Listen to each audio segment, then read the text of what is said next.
Halo teman-teman, Samarinda merupakan kota yang memiliki banyak sekali destinasi wisata budaya.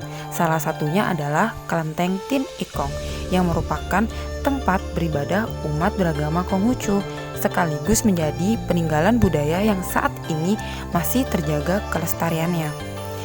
Kelenteng Tin Ikong selesai dibangun pada tahun 1905. Saat ini Kelenteng Tin Ikong telah berusia 115 tahun. Wah, sudah 1 abad ya. Sejarah singkat tentang Tin Ikong adalah pada awal tahun 1900-an, warga Tionghoa di Samarinda mulai terorganisasi. Para tetua berhimpun dan bermusyawarah. Titik puncaknya pada tahun 1905 ketika kelenteng pertama Tin Ikong selesai dibangun. Tidak jauh dari muara sungai Karangmumus. Saat itu, kota tepian masih hutan dan minim penghuni. Kelenteng tersebut mampu bertahan melewati 3 zaman, yakni zaman penjajahan Belanda, penjajahan Jepang, dan masa kemerdekaan. Bangunan itu tetap berdiri kokoh di tikungan yang mempertemukan Jalan Yosudarso dan Jalan Pangeran Suryansah.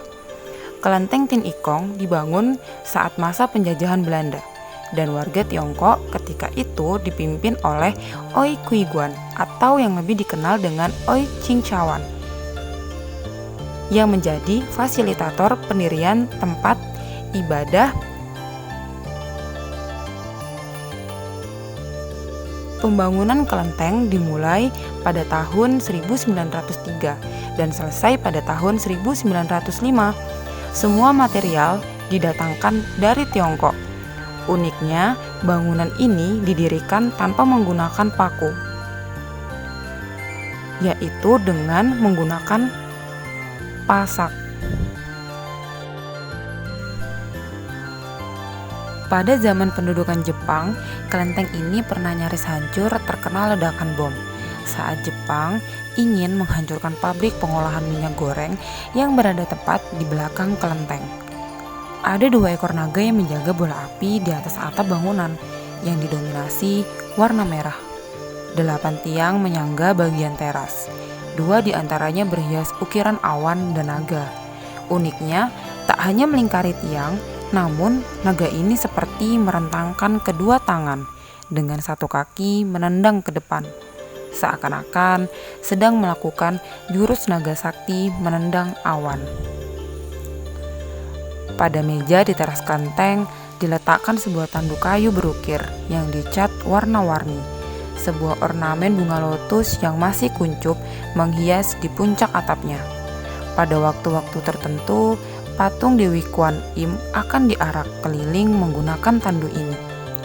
Semua tiang penyangga di bagian dalam kelenteng dicat hitam dengan tulisan Cina berwarna emas.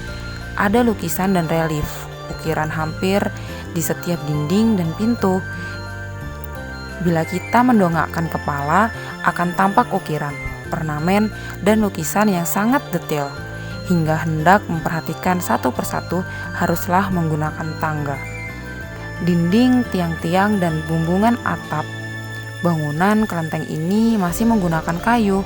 Teknik penyambungnya adalah dengan menggunakan pasak kayu. Konon sebuah kayu dibawa dari Tiongkok. Ketika pula sebuah ukiran pada kayu dan meja altar. Seperti bangunan khas Tionghoa, ada bagian yang terbuka di bagian tengah rumah. Ruangan ini berfungsi sebagai ventilasi, apalagi di saat upacara-upacara ibadah, di mana asap dari hiyo yang dinyalakan akan mengepul tanpa henti. Di sisi kanan dan kiri ada tempat-tempat untuk berdoa, sedangkan meja altar besar, tempat meletakkan sesaji di depan patung Dewi Kuan Im, berada di bagian utama yang luas dengan langit-langit tinggi. Di luar kelenteng, ada taman yang dipenuhi patung-patung yang tampaknya dibuat dengan gaya masa kini. Taman patung ini berisi tokoh perjalanan ke barat, yaitu Xuanzang, yaitu pendeta Tong, guru pendeta yang menaiki kuda putih, Sun Wukong atau Sun Gokong, raja kera yang sakti, Zibeji atau Ti Patkai, manusia berwajah babi, dan Sa Wujing, Sam Cheng, rahib pengembara Dalam kisahnya, mereka harus pergi ke barat dalam perjalanan penebusan dosa dan membawa kembali kitab suci. Melewati 14 musim panas, 14 musim dingin, dan puluhan kali menghadapi bahaya gangguan dari siluman dan setan-setan. Selain keempat tokoh tersebut, ada juga 2 buah patung naga dan Dewi Kuan Im. Kelenteng Tin Ikong ini sudah berumur lebih dari seabad dan masih berfungsi dengan baik sebagai tempat ibadah warga Tionghoa di Samarinda. Bahkan kini dijadikan sebagai cagar budaya di Kalimantan Timur. Ketika kita ingin datang untuk menjadi wisatawan di Kelenteng Tin Ikong, maka para petugas kelenteng dapat memaklumi untuk kita bisa mengambil gambar bahkan video. Tapi yang perlu kita ingat adalah jangan mengganggu orang yang sedang beribadah, jangan mengotori dan patuhi semua peraturan yang ada pada Kelenteng Tin Ikong.